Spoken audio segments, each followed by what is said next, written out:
Ikut. Sebenarnya ikut. Tinggal lagi sebab orang kadang-kadang mengajinya sikit. Orang ni ulama tuan-tuan, dia memberi apa? Memberi ibarat, dia kata barang siapa yang sikit ilmu dia, nescaya banyak dia menyalahkan orang. Barang siapa yang banyak ilmu dia, nescaya tak banyak dia menyalahkan orang. Saya nak beri contoh satu lah. Kalau tuan-tuan, saya tak tahu tuan-tuan tahu ke tidak cerita ni. Tuan-tuan kenal tak Profesor Hamka? Profesor Hamka kan? Profesor Hamka tu ketika dia mula balik daripada Mesir, dia kan ketika mula-mula dia ngajar di Indonesia, dia apa yang dia ajar? Dia kan ajar fahaman Wahabi. Tuan-tuan tahu ke tak tahu? Dia ajar fahaman Wahabi. Dia kata kunut tak ada, itu tak ada, ini tak ada, tahlil bid'ah, semua dia kata macam tu. Dan dia mempunyai pengaruh dan dia punya kitab. Ramai orang ikut dia sebab orang tengok dia prof kan? Orang tengok dia prof, orang ikut dia. Bila sampai hujung umur dia, baru dia jumpa dalil. Baru dia kata kunut tu ada. Baru dia nak kunut. Baru dia bai'ah tarikat dengan Abah Anum. Yang selama ni dia kata tarikat sesat, tarikat bid'ah. Bila dia nak meninggal, baru dia ambil tarikat dengan Abah Anum, tarikat Naqsybandi Qadiriyah, baru dia ambil. Jadi yang saya nak bagi tuan-tuan gambaran, kita ni sepatutnya menggunakan umur kita ikut ayah-ayah kita kan. Jadi sekarang umur kita berapa? 40 katakan. Jadi ataupun kita katalah kita ambil daripada 15 tahun lah. 15 tahun kalau kita ikut ayah-ayah kita, ikut atuk-atuk kita. Atuk-atuk kita kan dah betul kan? Kita mati umur 60 lah katakan, ataupun 80 lah katakan.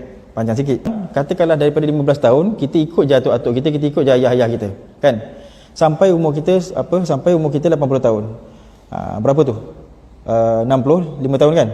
Jadi 65 tahun kita beramal dah betul dah. Tapi kalau daripada 15 tahun kita belajar, lepas tu kita kata ayah-ayah kita dulu sesat, umur 60 baru sedar, ada 20 tahun, ada 15 tahun je lagi nak sampai 80 kan? Ada 15 tahun je baru nak beramal betul. Tuan-tuan faham tak saya sebut? Jadi itulah yang terjadi kepada orang-orang yang memakai serban ni. Maksud saya, itulah yang terjadi kepada orang-orang yang merasakan diri itu macam ulama. Dia tak nak ikut orang lain, dia rasa dia betul kan? Dia rasa dia betul. Kemudian bila dah umur dah panjang, baru dah dapat kajian, baru jumpa. Waktu tu baru nak rasa benda tu betul. Dah waktu tu tinggal berapa tahun je lagi. Tuan-tuan nampak tak?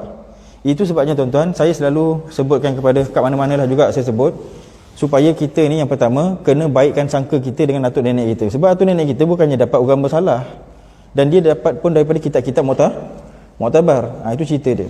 Jadi sebab tu saya kata, kalau kita ikut je atuk-atuk kita, kita selamat dan kita dapat membanyakkan amal. Banyakkan amal kan? Jadi yang saya nak bagi contoh kepada tuan-tuan, itulah dia Profesor Hamka tadi. Kalau tuan-tuan boleh carilah kisah dia tu dalam Google pun banyak dah cerita pasal dia. Yang pasal ni lah. Walaupun dalam masa yang sama ada juga orang yang mengingkari. Kenapa mereka mengingkari? Sebab mereka nak jadikan Profesor Hamka tu sebagai idola dia. Jadi dia nak membid'ahkan kunut, dia nak membid'ahkan tahlil, nak membid'ahkan talqin, semualah dia nak buat. Jadi kita tak payah ambil pot kat situ. Kita sepatutnya ikut jatuh nenek kita, beramal sampai mati.